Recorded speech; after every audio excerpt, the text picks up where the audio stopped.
Hi students, welcome to Study with Basic channel. ఈ వీడియోలో మనం ఎగ్జామ్ ఎలా ప్రజెంట్ చేయాలి, ఈజీగా మార్క్స్ ఎలా తెచ్చుకోవాలి అనేది ఇప్పుడు నేను చెప్తాను. మనకు మెయిన్ ఎగ్జామ్లో వచ్చేసి మొత్తం 3 సెక్షన్స్ ఉంటాయి. Section A, B and C. Section A వచ్చేసి షార్ట్ ఆన్సర్స్. మనకు ఒకటి 10 క్వశ్చన్స్ వస్తాయి, ఒకటి 2 marks, total 20 marks. Section B వచ్చేసి మీడియం ఆన్సర్స్. ఇందులో మనకు 7 క్వశ్చన్స్ ఇస్తారు. అందులో మనము 5 రాయాలి, ఒకదానికి 4 మార్క్స్, టోటల్ 20 మార్క్స్. తర్వాత లాంగ్ ఆన్సర్స్ వచ్చేసి మనకు టోటల్ 7 క్వశ్చన్స్. అందులో మనం 5 రాయాలి, ఒకదానికి 7 మార్క్స్, టోటల్ 35 మార్క్స్. ఈ మొత్తం 3 కలిపితే 75 మార్క్స్.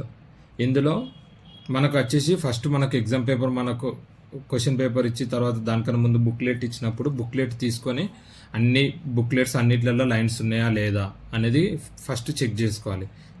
చెక్ చేసుకున్న తర్వాత బుక్లెట్ ఈ విధంగా మనకు బుక్లెట్ ఉన్నప్పుడు బుక్లెట్లో ఆల్రెడీ లెఫ్ట్ సైడ్ ఉన్న టాప్లో మనకి ఇలా వస్తుంది.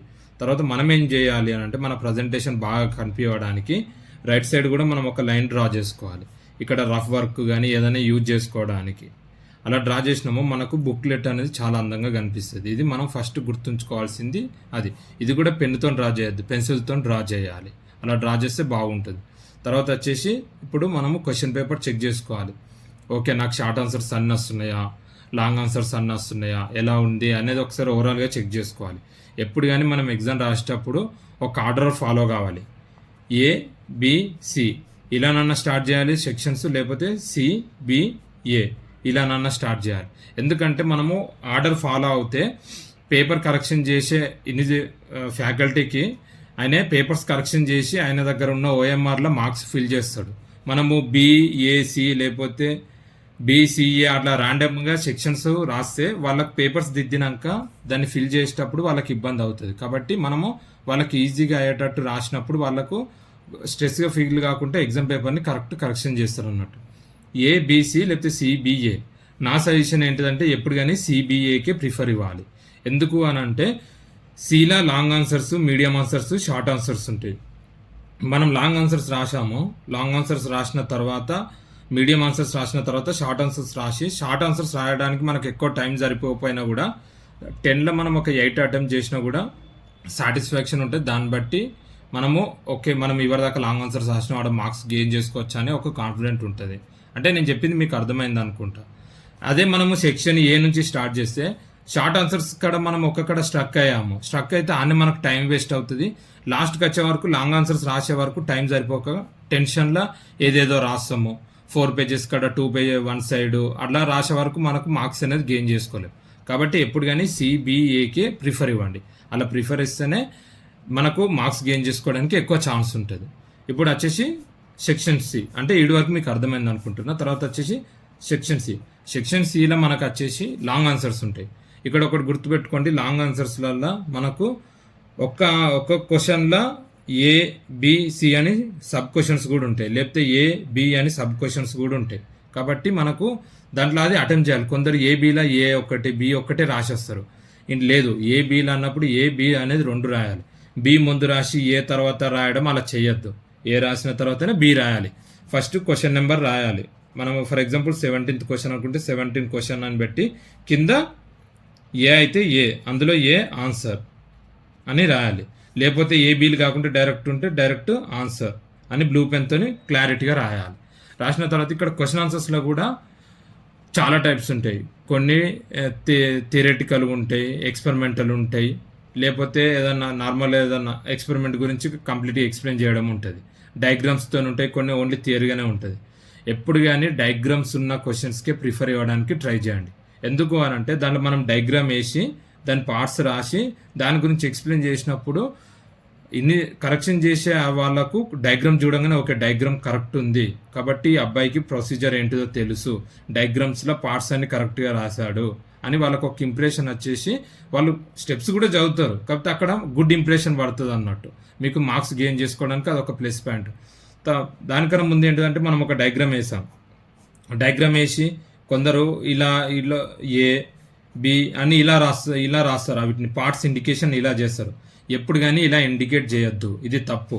మనం ఒక డయాగ్రామ్ వేసాము అని అంటే పార్ట్స్ అన్నీ ఇలా ఎప్పుడు కానీ ఇట్లా ఇష్టం ర్యాండమ్గా మెన్షన్ చేయొద్దు. మనం ఒక డయాగ్రామ్ వేసామంటే వీటికి సైడ్ అంటే ఎట్ ఎ టైం ఒకటే సైడ్కి పార్ట్స్ అనేది ఇండికేట్ చేయాలి. అలా చేస్తే వాళ్ళు పార్ట్స్ చెక్ చేసుకుంటారు. ఇలా సైడ్కి ఎటు పడితే అటు అలా చేసుకున్నామో అది బాగుండదు. కాబట్టి మనం ఆరో మార్క్ డ్రా చేసి ఒక సైడ్కి ఇండికేట్ చేసుకోవాలి. ఇది డయాగ్రామ్లో. తర్వాత వచ్చేసి మనము ఆన్సర్ రిప్రజెంటేషన్. ఎప్పుడు కానీ ప్రతి ఎగ్జాంపుల్కి లేకపోతే ప్రతి ఎక్స్పెరిమెంట్కి దేనికైనా అది ఒక టాపిక్కి సంబంధించిందే ఉంటుంది. కాబట్టి దానికి రిలేటెడ్గా డెఫినేషన్స్ ఉంటాయి. ఎప్పుడు కానీ మనం ఆన్సర్ రాసేటప్పుడు ఫస్ట్ డెఫినేషన్ రాయాలి. దాని డెఫినేషన్ ఏంటిది అనేది డెఫినేషన్ 2 లైన్స్ 3 లైన్స్లో డెఫినేషన్ రాసి తర్వాత డయాగ్రామ్ వేయాలి. డయాగ్రామ్ వేసిన తర్వాత అప్పుడు దాని గురించి అది ఒకవేళ థియరీ అయితే థియరీ, లేకపోతే ఏదన్నా ఎక్స్పెరిమెంట్కి ఎక్స్ప్లెనేషన్ అనుకుంటే ఎక్స్ప్లెనేషన్, వర్కింగ్ మోడల్ అంటే వర్కింగ్, దాని గురించి పాయింట్స్ స్టెప్ బై స్టెప్ రాయాలి. ఎప్పుడు కానీ గుర్తుంచుకోండి, మనకు ఇలా పేపర్ ఇలా ఉన్నప్పుడు దీనికి ఆన్సర్ అని పైన రాసినప్పుడు కొందరు పాయింట్స్ అని ఇలా లోపల పెడతారు. లోపల పెట్టద్దు, ఈ బయటనే ఇట్లా స్టార్ మార్క్, చిన్న స్టార్ మార్క్ ఇచ్చి ఈ నుంచి మనం పాయింట్స్ ఇట్లా అటెంప్ట్ చేయాలి. మళ్ళా మనం ఓన్లీ ఎగ్జామ్లో బ్లూ పెన్ బ్లాక్ పెన్నే యూజ్ చేయాలి. డెఫినేషన్ కింద బ్లాక్ పెన్తో ఒక అండర్లైన్, తర్వాత ప్రొసీజర్ లేకపోతే వర్కింగ్ దాని మోడల్ కింద ఒకటి బ్లాక్ పెన్తోని ఒకటి అండర్లైన్ చేయాలి. అట్లనే కానీ నెంబర్ ఆఫ్ పెన్స్ అలా యూజ్ చేయడం చేయొద్దు. రెడ్ పెన్స్ అయితే మొత్తానికి యూజ్ చేయొద్దు. అది మనకు రిప్రజెంట్ ఎలా చేయాలి ఏంటిది అనేది ఎప్పుడు కానీ గుర్తుంచుకోండి. సెక్షన్ సి వచ్చేసి మనకు 7 మార్క్స్ ఉంటుంది. 7 మార్క్స్ ఆన్సర్కి కనీసం మనము మినిమం 5 సైడ్స్ రాయాలి. 5 సైడ్స్, ఒక్క పేజీలో 2 సైడ్స్ ఉంటాయి. నేను అనేది 5 సైడ్స్ అంటున్నా, 5 పేజెస్ కాదు, 5 సైడ్స్ మినిమం రాయాలి. రాస్తే బాగుంటుంది. అట్లానే ఏదో సోది అని కాదు, దానికి ఎక్స్పెరిమెంట్కి సంబంధించింది 5 సైడ్స్ కానీ 4 సైడ్స్ కానీ కంపల్సరీ ఉండాలి సెక్షన్ సిలో. తర్వాత వచ్చేసి ఫర్ ఎగ్జాంపుల్ సెక్షన్ సి వచ్చేసి 17, 18, 19, 20, 21 ఇలా క్వశ్చన్స్ ఉన్నాయి. ఎప్పుడు కానీ మనకు ఇందులో ఏ క్వశ్చన్స్ వచ్చో మనము ముందు టిక్ పెట్టుకోవాలి. టిక్ పెట్టుకొని అట్లా ప్రజెంట్ చేయాలి. ఇప్పుడు నీకు 17 వచ్చు, 19 వచ్చు, 21 వచ్చు, అంతే. అట్లానే 17, 19, 21 ఇలా అటెంప్ట్ చేయాలి. 21 ఒకసారి, 17, 19 గిట్లా ర్యాండమ్గా లేకపోతే అట్లా అటెంప్ట్ చేయద్దు. ఎప్పుడు కానీ ఏది క్వశ్చన్స్ ఏది అటెంప్ట్ చేసినా కూడా సీరియల్గా అయితే ఫ్రంట్ నుంచి అన్నా లేకపోతే బ్యాక్ నుంచి అన్నా క్లారిటీగా రాయాలి. ర్యాండమ్గా రాసామో నేను ముందు ఫస్ట్ మీకు మెన్షన్ చేసినట్టు వాళ్ళ దగ్గర ఒక షీట్ ఉంటుంది, మార్క్స్ షీట్. వాళ్ళు ఓకే 21 క్వశ్చన్కి ఇన్ని మార్క్స్ వచ్చాయి, 22 క్వశ్చన్కి ఇన్ని మార్క్స్ వచ్చాయి, 20 క్వశ్చన్కి ఇన్ని మార్క్స్ వచ్చాయని వాళ్ళు ఇండికేట్ చేసుకుంటారు. అదే మనం ర్యాండమ్గా రాస్తే వాళ్ళు కన్ఫ్యూజ్ అవుతారు వాళ్ళు చేసుకునే కాలం. ఎందుకంటే వాళ్ళు పేపర్స్ కరెక్షన్ చేసి బిజీ ఇలా స్ట్రెస్లో వాళ్ళు ఉంటారు. కాబట్టి మనము వాళ్ళకు క్లారిటీగా ఒక వే అనేది మనము ఇవ్వాలి. అందుకే గుర్తుంచుకోండి. అయితే బ్యాక్ సైడ్ నుంచి అన్నా ఫ్రంట్ సైడ్ నుంచి అన్నా ఒక సెక్షన్లో అలా క్లారిటీగా రాయడం నేర్చుకోండి. అట్లా తర్వాత వచ్చేసి సెక్షన్ బి వచ్చేసి అంటే మీకు సెక్షన్ సి వరకు క్లారిటీ వచ్చిందని నేను అనుకుంటున్నా. తర్వాత సెక్షన్ బి, దీంట్లో సేమ్ వచ్చేసి 5 క్వశ్చన్స్ అటెంప్ట్ చేయాలి, 7 క్వశ్చన్స్ ఇస్తారు. ఇది 4 మార్క్స్ కాబట్టి ఇందులో మినిమం 3 మ్యాక్సిమం 4 సైడ్స్ రాయాలి. అలా చూసుకోండి. ఇందులో కూడా డయాగ్రామ్స్ ఉంటాయి, ఒక్క క్వశ్చన్లో ఏబిసి అని అలా కూడా సబ్ క్వశ్చన్స్ ఉంటాయి, చూసుకోండి. ఇవరిదాకా నేను ఏం చెప్పానో సేమ్ అవే ఫాలో అవ్వండి. కాకపోతే అందరూ మెయిన్గా డయాగ్రామ్స్ ఉన్నదానికి ప్రిఫర్ ఇస్తే మార్క్స్ గెయిన్ చేసుకోవడానికి బాగుంటుంది. మళ్ళీ ఇవరిదాకా నేను ఒక పాయింట్ మెన్షన్ చేయడం మర్చిపోయాను. మనము ఎగ్జామ్లో ఎంత ప్రిపేర్ అయ్యామనేది ఒకటి అయితే ఎట్లా ప్రజెంట్ చేసామని ఇంకోటి. అందరూ 90% ప్రిపేర్ అయితే 10% ప్రజెంటేషన్ చూసుకుంటాం అంటే కాదు. అది 50%, ఇది 50% మ్యాండేటరీ. ఎందుకు అలా అంటే నువ్వు ఎంత చదివినా ఇక్కడికి వచ్చే వరకు ప్రజెంటేషన్ బాగాలేకపోతే మార్క్స్ రావు. నువ్వు ఎంత చదివిపోయినా ప్రజెంటేషన్ వచ్చినా కూడా నీకు రాయడానికి నీ దగ్గర స్టఫ్ లేదు. కాబట్టి ఒకటే గుర్తుపెట్టుకోండి, ఎంత చదివినామో ప్రజెంటేషన్ కూడా చూసుకోవాలి. రైటింగ్ బాగుండాలి, చాలా చిన్న రాయద్దు, బాగా పెద్ద రాయద్దు. మళ్ళీ అలానే కసి రైటింగ్స్ రాస్తారు కొంతమంది. మ్యాక్సిమం కసి రైటింగ్ రాయడానికి అవాయిడ్ చేయండి. అలా రాయొద్దు. అలా రాసామో కొందరికి అర్థం కాదు. మళ్ళీ మొత్తం అది మీరు ఏం రాస్తారో వాడు కూడా కొందరు కసి రైటింగ్, కొందరిది క్లారిటీ ఉంటుంది, కొందరిది క్లారిటీ ఉండదు. కాబట్టి ఇవి చూసుకోండి. మీరు ఇవరిదాకా చెప్దాం అనుకున్నాను, మర్చిపోయాను. ఇవైతే మ్యాక్సిమం చూసుకోండి అలా. ఎందుకంటే ఒక్కొక్కసారి మీరు రాసేది కొంచెం బాగాలేకపోయినా కూడా డయాగ్రామ్స్ వల్ల రైటింగ్ వల్ల మార్క్స్ పడే ఛాన్స్ ఉంటుంది. అది అందరికీ తెలుసు, నేను కొత్త ఏం చెప్తలేను. కాబట్టి ఇవి మీరు మంచిగా గమనించండి. తర్వాత సెక్షన్ బి వచ్చేసి 5 అటెంప్ట్ చేయాలి. 7 క్వశ్చన్స్ ఇస్తారు, 5 అటెంప్ట్ చేయాలి. మినిమం 3 సైడ్స్ అన్నా 4 సైడ్స్ అన్నా రాయాలి. ఓకేనా. తర్వాత వచ్చేసి సెక్షన్ ఏ స్టార్ట్ చేయాలి. సెక్షన్ ఏలా ఇక లైన్గా రాయాలి 1 2 3 4 5 6 లేకపోతే లాస్ట్ నుంచి 10 9 8 7 ఇది కూడా ఒకటి సీరియల్ ఆర్డర్గా ఫాలో కండి. ఫస్ట్ ఆన్సర్ రాసాము, సెకండ్ ఐడియా లేకపోతే సెకండ్ దానికి కొంచెం గ్యాప్ వదిలిపెట్టి థర్డ్ది రాయండి. ఫోర్త్ తెలియకపోతే ఫోర్త్ దానికి కొంచెం గ్యాప్ వదిలిపెట్టి ఫిఫ్త్ది. ఇవి short answers minimum 3 lines 4 lines ఉండేటట్టు చూసుకోండి. మ్యాక్సిమం వాళ్ళు డెఫినేషన్స్ అడుగుతారు, లేకపోతే ఫార్ములాస్ అడుగుతారు, లేకపోతే ఒక ఫార్ములా ఇచ్చి దాంట్లో ఉన్నాయి ఏంటి అనేది దాని గురించి ఇండికేట్ చేయమని అడుగుతారు. కాబట్టి చూసుకొని రాయండి. ప్రతి క్వశ్చన్కి లైన్స్ డ్రా చేయడం మర్చిపోకండి. కంపల్సరీ లైన్ డ్రా చేయండి. అది సి సెక్షన్ అయినా, బి సెక్షన్ అయినా, ఏ సెక్షన్ అయినా ఒక క్వశ్చన్ నుంచి ఇంకో క్వశ్చన్ అయిపోయినప్పుడు లైన్స్ డ్రా చేయండి. లైన్స్ డ్రా చేస్తే ఓకే ఆ క్వశ్చన్కి ఈ క్వశ్చన్కి సపరేట్ ఉంది ఆన్సర్కి అని అర్థమవుతుంది. లైన్స్ నీట్గా డ్రా చేయండి. అది కూడా పెన్స్తో కాదు, పెన్సిల్తోనే డ్రా చేయండి. అట్లా ఇది ఫాలో కావండి. తర్వాత వచ్చేసి ఇప్పుడు మనకు ఎగ్జామ్ అది బుక్లెట్ ఇలా ఉంది. మనము ఇది పేపర్ బుక్లెట్ అనుకోండి. మనం వీడి దాకా ఆన్సర్ రాసాము, ఇమీడియట్గా ఇక్కడ ఇంకో ఆన్సర్ మొదలు పెట్టాము. కొందరు గీడి దాకా రాస్తారు, లాస్ట్ మూమెంట్లో ఆన్సర్ మొదలు పెడతారు. ఇక్కడ ఎప్పుడు కానీ మొదలు పెట్టద్దు. ఇక్కడ లాస్ట్కు ఆన్సర్ మిగిలిందా, ఇక్కడ పెన్సిల్తో లైన్ కొట్టేసేయండి, ఇట్లా క్రాస్ పెట్టేయండి. క్రాస్ పెట్టి నెక్స్ట్ పేజీ నుంచి స్టార్ట్ చేయండి. ఎందుకు అనంటే హాఫ్ పేజీ కన్నా ఎక్కువ రాసినప్పుడు ఆ పేజీలో ఇంకోటి కొత్తది న్యూ ఆన్సర్ స్టార్ట్ చేయొద్దు. ఎందుకు అనంటే ఇక్కడ స్టార్ట్ చేస్తారు, మళ్ళీ మీరు ఇంకో పేజీలో రాస్తారు, అది క్లారిటీ ఉండదు. కరెక్షన్ చేసే వాళ్ళు వేరే పేజీ నుంచి చేసుకుంటూ వెళ్తారు. ఒక్కొక్కసారి కొందరు గమనించలేరు ఇక్కడ. కాబట్టి ఇక్కడ లాస్ట్కు కొంచెం స్పేస్ ఉంటే దీనికి ఇక్కడ పెన్సిల్తో డ్రా చేసి ఇక్కడ ఒక క్రాస్ మార్క్ పెట్టండి. తర్వాత నుంచి స్టార్ట్ చేయండి. అది ఎందుకంటే అందరు ఇక్కడ లాస్ట్ 2 లైన్స్ ఉండగా మ్యాక్స్ 1 లైన్ ఉంటే 1 లైన్ కన్నా పెట్టి కొందరు స్టార్ట్ చేస్తారు, స్టార్ట్ చేసి ఇంకో పేజీలో చేస్తారు. అట్లా అన్నప్పుడు కొందరు ఒక్కొక్కసారి మిస్ అవుతారు ఇక్కడ క్వశ్చన్ నెంబర్ అయినా ఏదైనా. అదొక్కటి చాలా గమనించండి. ఇంకోటి అన్ని క్వశ్చన్స్ అటెంప్ట్ చేసిన తర్వాత ఏమన్నా మిస్ అయినామా ఏంటిదా, అప్పటికి కూడా మీకు టైం ఉంటే అప్పుడు లాస్ట్కు మళ్ళీ చాయిసెస్ ఎక్స్ట్రాస్ అని పెట్టి అప్పుడు ఏమేమి అటెంప్ట్ చేస్తారో అటెంప్ట్ చేయండి. లేదు ఒకవేళ మిగలలేదంటే ఎప్పుడు మీరు అది చేస్తారో అక్కడ ద ఎండ్ అని రాసి మిగతా పేజెస్లలో మీరు లైన్స్ క్రాస్ చేయడం మర్చిపోకండి. అంటే పేజెస్ క్రాస్ చేయండి. అది తర్వాత వచ్చేసి ఏంటిది అని అంటే ఇప్పుడు మనం ప్రజెంట్ చేస్తాము. ప్రజెంట్ చేసిన తర్వాత ఏమన్నా రాసేటప్పుడు మధ్యలో మిస్టేక్ వెళ్ళినప్పుడు దాన్ని ఇలా లేకపోతే ఇలా కట్ చేయడం చేయొద్దు. ఇలా జస్ట్ ఒకటి ఇప్పుడు ఇది రాశారు, స్పెల్లింగ్ తప్పు ఉంది లేకపోతే ఇది లేదన్నప్పుడు ఇట్లా ఒక్కటి చిన్న క్రాస్ పెట్టేసి తర్వాత కంటిన్యూ చేయండి. అంతేగాని దీన్ని చాలా దిద్దడం చేసినప్పుడు కరెక్షన్ చేసే వాళ్ళకు అది మెయిన్గా అక్కడికి వెళ్తుంది ఫోకస్, ఇక్కడ కట్ చేస్తారు ఏంటిది అనేది. కాబట్టి అదొక్కటి చూసుకోండి. మ్యాక్సిమం కొట్టివేతలు ఉండద్దు. కొట్టివేతలు ఉండకుండానే రాయడానికి ట్రై చేయండి.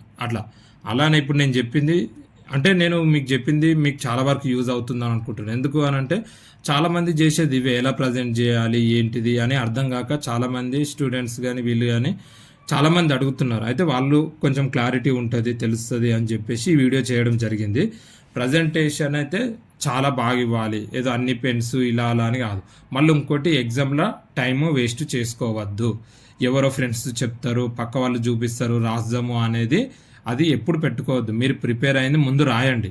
ఎందుకు అని అంటే మనం ఒక్కసారి రాసినప్పుడు తర్వాత మనకు టైం దొరకది. లాస్ట్కు రాసే వరకు టైం దొరకనప్పుడు కొన్ని వచ్చిన ఆన్సర్స్ కూడా ఆ టెన్షన్లో మనం మర్చిపోతాం. కాబట్టి మీకు వచ్చింది రాయండి. ఒకవేళ నాకు ఏం వస్తలేదు ఎలా అంటే దానికి రిలేటెడ్గా మీరు ఎట్లయినా చదువుతారు. దానికి రిలేటెడ్గానైనా మీకు అటే కొంచెం ఐడియా ఉంటుంది. కాబట్టి ఆ రిలేటెడ్ విషయాలన్నా దాంట్లో రాయండి. మీరు రాస్తే మీకు 7 మార్క్స్కి 5 మార్క్సా 4 మార్క్స్ అలా పడడం ఉంటుంది. మెయిన్ అందరికీ నేను మరీ చెప్తున్నా, రైటింగ్ నీట్గా ఉండాలి. రైటింగ్ నీట్గా లేకపోతే మీరు ఎంత మంచిగా రాసినా కూడా మార్క్స్ రావు. రైటింగ్ ఎంత మంచిగా ఉంటే మార్క్స్ అంత బాగా వస్తాయి. పేపర్ కూడా అంత బుక్లెట్ కూడా ప్రజెంటేషన్ కూడా అలానే ఉండాలి. ఓకేనా. ఇది మ్యాథ్స్ అయినా ఏదైనా ఏవి అంటే మ్యాథ్స్కి వచ్చేసి అది వేరే ఉంటుంది. నేను మ్యాథ్స్కి సపరేట్ చెప్తాను మ్యాథ్స్ ప్రాబ్లమ్స్ ఎక్స్ప్లెయిన్ చేసేటప్పుడు. కాకపోతే థియరీ సబ్జెక్ట్స్ ఏవైనా అంతే. ఎంపీసీ కాబట్టి మ్యాథ్స్, ఫిజిక్స్, ఫిజిక్స్లో డయాగ్రామ్స్ ఉంటాయి, కెమిస్ట్రీలో ఫార్ములాస్ ఉంటాయి. ఫార్ములాస్ కూడా ఎక్కడ మిస్ కావద్దు. ఫార్ములాస్ ఇప్పుడు ఫార్ములాస్ రాసిన తర్వాత ఫార్ములాకి పెన్సిల్తో ఇలా బాక్స్ కొట్టండి. మంచిగా కనిపిస్తుంది. ఎవరైనా చూసే వరకు ఆన్సర్లో నువ్వు కొంచెం అటు ఇటు అయినా ఫామ్లో చూస్తే ఓకే క్యాండిడేట్కి ఫామ్లో ఐడియా ఉంది అంటే క్యాండిడేట్కి తెలిసి ప్రొసీజర్ అనుకుంటారు. డయాగ్రామ్ అటెంప్ట్ చేస్తావు, డయాగ్రామ్ని చూసి కూడా ఓకే డయాగ్రామ్ క్యాండిడేట్కి ఐడియా ఉంది కాబట్టి వర్క్ ప్రాసెసా లేకపోతే అది ఏంటిది అనేది ఐడియా ఉంటుంది క్యాండిడేట్కి. ఇక్కడ కొంచెం మిస్టేక్ చేసిందని వాళ్ళు చూసి మార్క్స్ వేస్తారు మీకు. కాబట్టి అలా చూసుకోండి ఇది, ఓకేనా. అలానే ఫిజిక్స్ కెమిస్ట్రీలో ఫార్ములాస్ ఉంటాయి కాబట్టి బాక్స్ కొట్టి హైలైట్ చేయడం మర్చిపోవద్దు. డయాగ్రామ్స్ కూడా ఏమేమి డయాగ్రామ్స్ ఏంటి అని మళ్ళీ ఇర్రిలెవెంట్ డయాగ్రామ్స్ వేయొద్దు. రిలెవెంట్ డయాగ్రామ్స్ వేస్తేనే మార్క్స్ పడతాయి. ఇర్రిలెవెంట్ డయాగ్రామ్ వేసి మీరు ఆన్సర్ ఎంత బాగా రాసినా కూడా డయాగ్రామ్స్ రాంగ్ ఉందని మార్క్స్ కట్ చేస్తారు. కాబట్టి మేము ఏదో స్టోరీ రాస్తే ఇది రాస్తే మార్క్స్ పడతాయా అనేది అది కాదు, దానికి రిలేటెడ్గా ఉండాలి. ఇప్పుడు ఓవర్ కరెక్షన్ చేసినా కూడా చదువుతురు కొంచెమైన ఆన్సర్స్. కాబట్టి ఏది రాసినా ప్రజెంటేషన్ బాగా చేయండి. మీకు ఏదైనా డౌట్స్ ఏమన్నా ఉంటే కూడా మీరు కామెంట్లో పెడితే నేను మీ తగ్గట్టు నేను ఎక్స్ప్లెయిన్ చేస్తాను. లేదంటే మీరు కాల్ చేసిన ప్రాబ్లం లేదు, నా నెంబర్ మీకు దాంట్లో డిస్క్రిప్షన్లో చెప్తాను, మీరు నాకు వాట్సాప్ కూడా చేయొచ్చు, ప్రాబ్లం ఏం లేదు. కాకపోతే ప్రజెంటేషన్ అనేది మంచిగా చేయాలి, మంచిగా చదువుకుంటే దాని తగ్గట్టు ప్రజెంటేషన్ ఆటోమేటిక్గా వస్తుంది. అదొక్కటి చూసుకోండి. All the best. ఈ వీడియో మీకు నచ్చింది అనుకుంటున్నా. మీకు ఇదివరకైనా మీ ఫ్రెండ్స్కి ఎవరికైనా అవసరం ఉన్న వాళ్ళకు ఎవరికైనా కావాలంటే వాళ్ళకి షేర్ చేయండి. అంటే ఈ వీడియో చేయడానికి పర్టికులర్గా మార్కెట్లో ఎన్నో వీడియోస్ ఉన్నాయి, ఈ వీడియోనే పర్టికులర్గా చేయడం ఎందుకు అని అంటే 10 మెంబర్స్లో 8 మెంబర్స్ పాస్ అవుతారు, 2 మెంబర్స్ పాస్ అవుతలే.